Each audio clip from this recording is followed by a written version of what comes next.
Hi viewers, అందరు ఎలా ఉన్నారు? బాగున్నారా? Welcome to Telugu stories. ఈరోజు మన స్టోరీ వచ్చేసరికి డెవిల్ బాస్ పార్ట్ 25.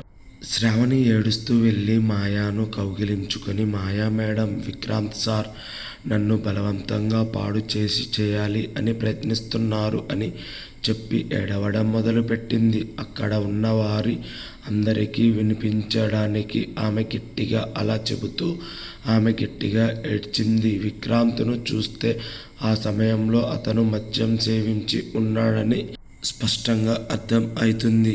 ఆమె మాటలను విన్న విక్రాంత్ అతను వేలు చూపిస్తూ ఆమె అబద్ధం చెబుతుంది, నేను ఆమెను బలవంతం చేయలేదు అన్నాడు. శ్రావణి ఏడవటం చూసి మాయా నీ నుండి నేను ఇలాంటిది ఊహించలేదు అని అంది. ఈ అమ్మాయి అబద్ధం చెప్తోంది, నేను ఆమెను బలవంతం చేయలేదు అని విక్రాంత్ అరిచాడు. దీనితో మాయా శ్రావణి వైపు చూపిస్తూ ఈ అమ్మాయి అబద్ధం చెప్తుందా అని అడిగింది. ఆమె గుంపు వైపు తిరిగి ఈ అమ్మాయిని చూడండి, ఇలాంటి విషయాలు గురించి అబద్ధం చెప్పి రకం అమ్మాయిలా కనిపిస్తుందా అని అనగానే అందరూ శ్రావణి వైపు చూశారు. శ్రావణి పెదవుల నుండి కారుతున్న రక్తం ఇప్పుడు ఆమె పెదవుల నుండి మెడ వరకు నెత్తురు కారడం మొదలవడంతో ఆమె బట్టలు చిందరవందరగా ఉండడంతో మాయ ఆమెను ఒక దుప్పటితో కప్పింది. శ్రావణి ఏడుపు, దానికి తోడు విక్రాంత్ తాగి ఉన్నాడు. ఇలా ఉండడంతో ఎవరు కూడా శ్రావణిని అక్కడ చూసిన పరిస్థితుల్లో ఎవరు కూడా ఆమెను అనుమానించలేదు. రేవంత్ గారు గది లోపలికి వెళ్ళి శ్రావణి విక్రాంత్ వైపు ఒకసారి చూసి శ్రావణి వైపు తిరిగి ఇలా అడుగుతాడు, శ్రావణి నువ్వు అబద్ధం ఏమీ చెప్పడం లేదు కదా? ఆ ప్రశ్న వినగానే శ్రావణి కాస్త కంగారుపడి అసలు ఆమెది అక్కడ ఎటువంటి తప్పు లేనట్లుగా తల అడ్డంగా శ్రావణి ఊపింది. ఈ సమయంలో మీరు ఇప్పుడు రావడం నాకు చాలా పెద్ద సహాయం చేసిన వారు. మీరు కనుక ఈ సమయంలో ఇక్కడికి మీరు కనుక రాకపోతే విక్రాంత్ సార్ నన్ను ఏం చేసేవారో నాకు తెలియదు. అంతలో మాయ అసలు నువ్వు ఈ గదిలోకి ఎందుకు వచ్చావు అని శ్రావణి అడుగుతుంది. తను అడిగిన దానికి శ్రావణి, నేను పార్టీలో కూర్చొని ఉన్నాను సార్, నా దగ్గరకు వచ్చి నేను బాగా ఎక్కువ మందు తాగాను, నన్ను ఇక్కడ నుంచి రూమ్లోకి తీసుకొని వెళ్ళు, నన్ను రూమ్లో వదిలే అని అన్నారు. నేను కూడా సార్ చెప్పిన విధంగానే సార్ని పట్టుకొని రూమ్లోకి తీసుకొని వచ్చాను. అలా లోపలికి రాగానే నిన్ను ఒకటి అడుగుతాను, నువ్వు ఏం అనుకోవు కదా అని సార్ అన్నారు. నేను సరే సార్ చెప్పండి, మీకు ఏం కావాలి, ఇంకా మద్యం కావాలా అని అడిగాను. అతను డోర్ దగ్గరకు వేసి నాకు నువ్వు కావాలి అని అన్నాడు. సార్ అలా చెప్పగానే నేను ఆశ్చర్యంతో మరియు భయంతో ఏం చెప్తున్నారు సార్, నేను మీ అసిస్టెంట్ని, నేను అలా చేయను అని చెప్పాను. కానీ విక్రాంత్ సార్ వినిపించుకోలేదు. నువ్వు నేను చెప్పిన విధంగా చేయకపోతే నిన్ను ఉద్యోగం నుంచి తీసివేస్తాను మరియు నిన్ను బ్రతకనివ్వను, నీ కుటుంబం కూడా బ్రతకదు అని బెదిరించాడు. నేను అలా చేయకండి సార్ అని వెళ్ళబోతుండగా ఆయన నా బట్టలు లాగడం మొదలుపెట్టారు అని చెబుతూ శ్రావణి వెక్కి ఏడవడం మొదలుపెట్టింది. విక్రాంత్ తన తండ్రి వైపు చూసి, నాన్న ఈ అమ్మాయి అబద్ధం చెబుతోంది అని అంటూ కోపంగా శ్రావణి జుట్టు పట్టుకొని కొట్టబోతున్నప్పుడు అక్కడికి వెన్నెల గదిలోకి వచ్చింది. అక్కడ అందరూ అలా ఉండడం ఆమె చూసి గదిలో ఏదో సమస్య వచ్చింది అని ఆమెకు అర్థం అయ్యింది. అక్కడ శ్రావణి తెల్లటి దుప్పటి కప్పుకుంటూ ఏడుస్తోంది. ఆమె చెదిరిన జుట్టు, ముఖం నుండి కారుతున్న రక్తం చూసి వెన్నెలకి ఇప్పుడు అక్కడ ఏం జరిగిందో తనకి స్పష్టంగా అర్థం అయ్యింది. ఇప్పుడు శ్రావణి వెన్నెలని దగ్గరకు వెళ్ళి ఆమెను కౌగిలించుకొని గట్టిగా పట్టుకొని, వెన్నెల చూడు సార్ నాతో ఏం చేయబోయారో అని ఏడుస్తూ అంది. వెన్నెల అక్కడికి వచ్చిన దగ్గర నుంచి విక్రాంత్ ఆమె వైపు తదేకంగా చూస్తూనే ఉన్నాడు. వెన్నెల నువ్వు బయటకు వెళ్ళు అని విక్రాంత్ అరిచాడు. విక్రాంత్కు ఈ విషయాన్ని వెన్నెలకి తెలియడం ఇష్టం లేదు.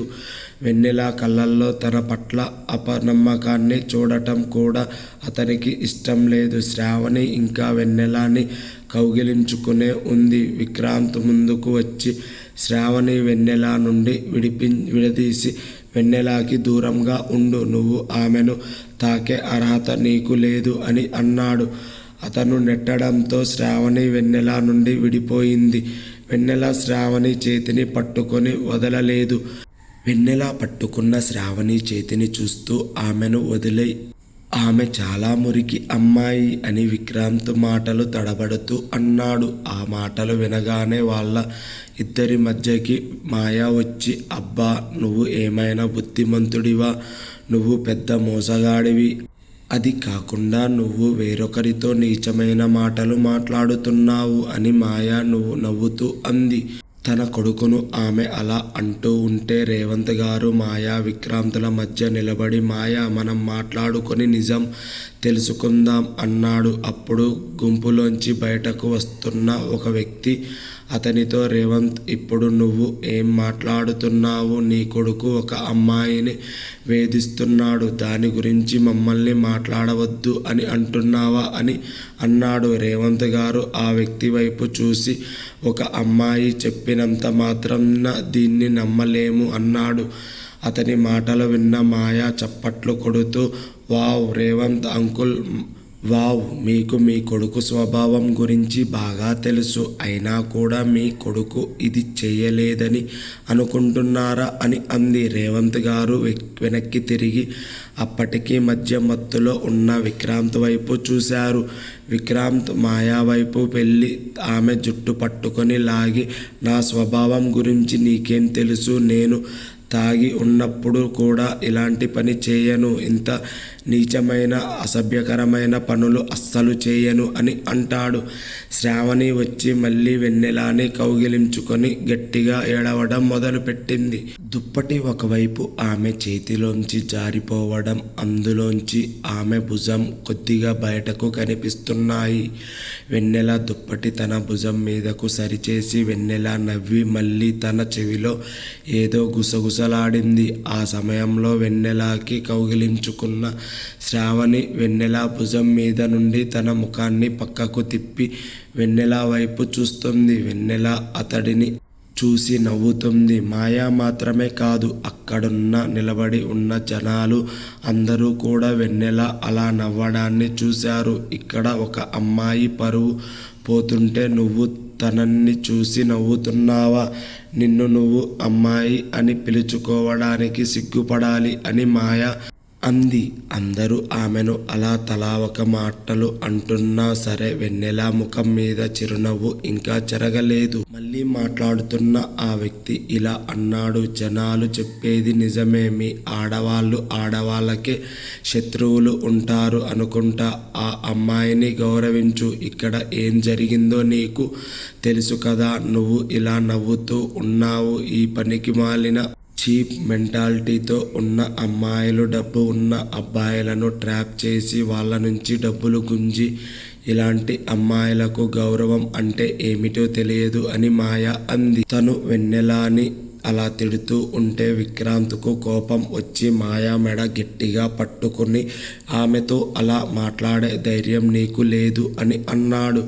అక్కడ ఇది అంతా చూస్తున్న రేవంత్ గారు కోపంగా విక్రాంత్ను లాగి మంచం వైపుకు తోసి, నువ్వు నీ కాళ్ళ మీద నిలబడలేకపోతున్నావు, పైగా జనాలతో గొడవ పడుతున్నావు అని అంటారు. వెన్నెలతో అలా మాట్లాడడానికి వాడికి ఎంత ధైర్యం అని రేవంత్ గారు వైపు చూస్తూ విక్రాంత్ అన్నాడు. అతను కోపంగా లేచి అక్కడ మాట్లాడుతున్న వ్యక్తిపై వెళ్ళడానికి ప్రయత్నించాడు. రేవంత్ గారు విక్రాంత్ను మంచం మీద కూర్చోబెట్టి, మేము మాట్లాడుకుంటున్నాము, నువ్వు నిశ్శబ్దంగా ఉండు అని రేవంత్ గారు అన్నారు. విక్రాంత్కి కూడా వెన్నెల అలా ఎందుకు నవ్వుతుందో అతనికి కూడా అర్థం కాలేదు. అతను కూడా సందేహంలో ఉండి తన తండ్రి చెప్పిన మాట విని మంచం మీద కూర్చొని ఉండిపోయాడు. వెన్నెల కాసేపు నవ్వి, నిజానికి మీ అందరికీ నేను క్షమాపణ చెప్తున్నాను, మీ సమయాన్ని వృధా చేయాలి అని నేను అనుకోలేదు. మేము కేవలం వినోదం కోసం ఇలా చేశాము.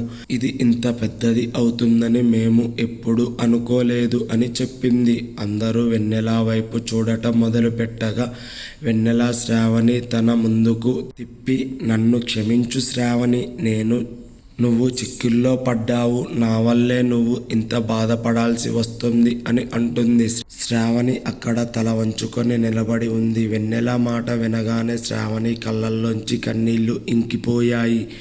వాళ్ళ ఇద్దరు ఇలా మాట్లాడుకుంటూ ఉండగా రేవంత్ గారు శ్రావణి వైపు ఆశ్చర్యంతో చూస్తాడు. మేము ఇలా ఎందుకు నవ్వుతున్నాము అంటే, నా స్నేహితుడికి ఒక యూట్యూబ్ ఛానల్ ఉంది. అందులో ప్రజల అందరితోనూ ఫ్రాంక్ చేస్తాడు.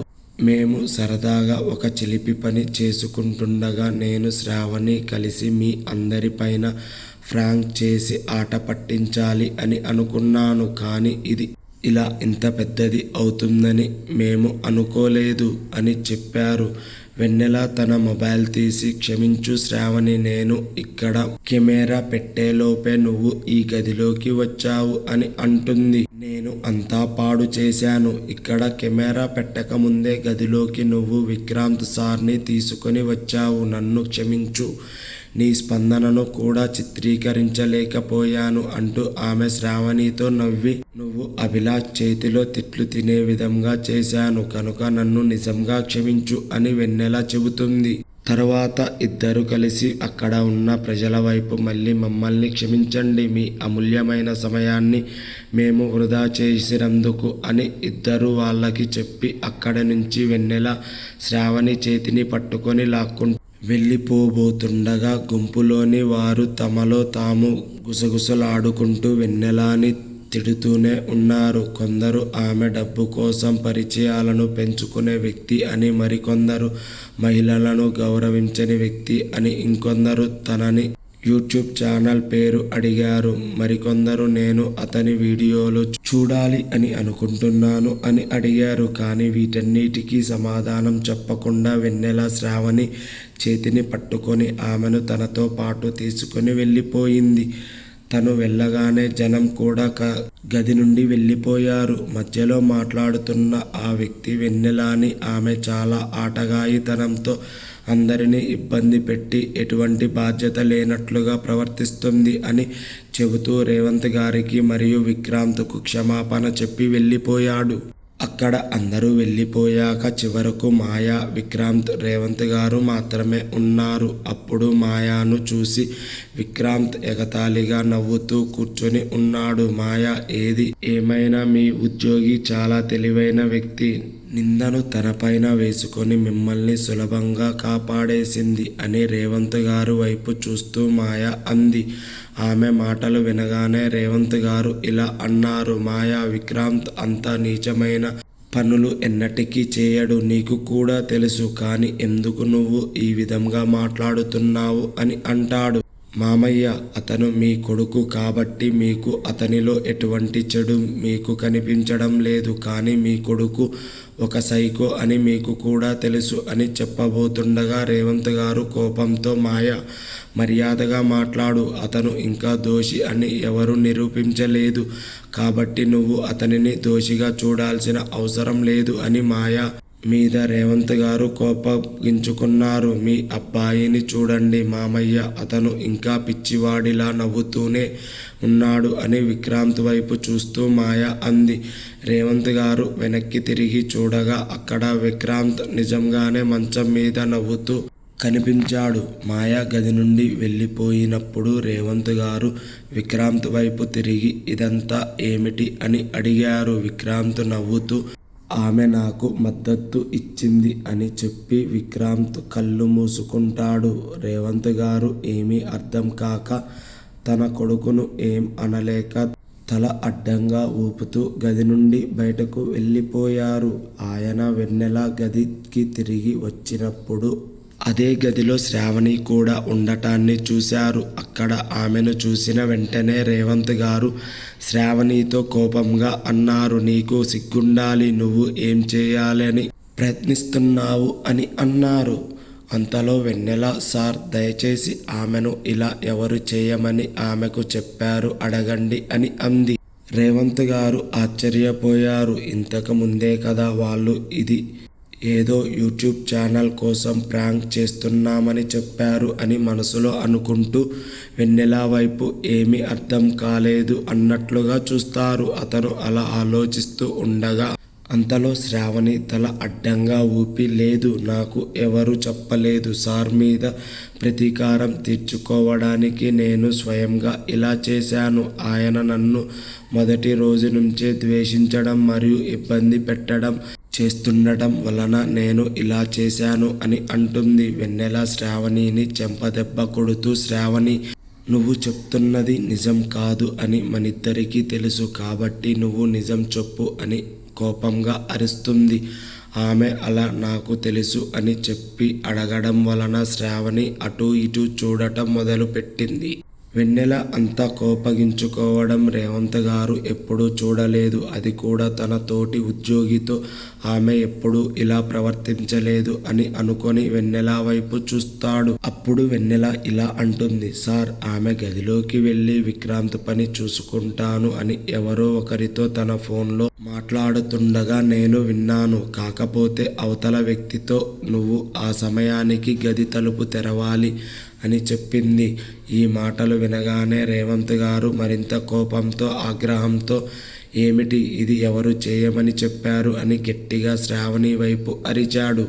అతని కోపాన్ని చూసిన శ్రావణి భయంతో తడబడుతూ మెల్లిగా, మాయా మేడం ఇలా చెప్పారు అని శ్రావణి తడబడుతూ ఉన్న తన గొంతుతో అంది. ఆ మాట వినగానే వెన్నెల శ్రావణి చెంపపై మరొకటి గట్టిగా కొట్టింది. నీకు సిగ్గుండాలి. నువ్వు తినే ఉప్పు ప్రతి పూట ఈ కంపెనీ ఇచ్చే జీతంతోనే. అయినా సరే నువ్వు ఈ కంపెనీకి ద్రోహం చేస్తున్నావు.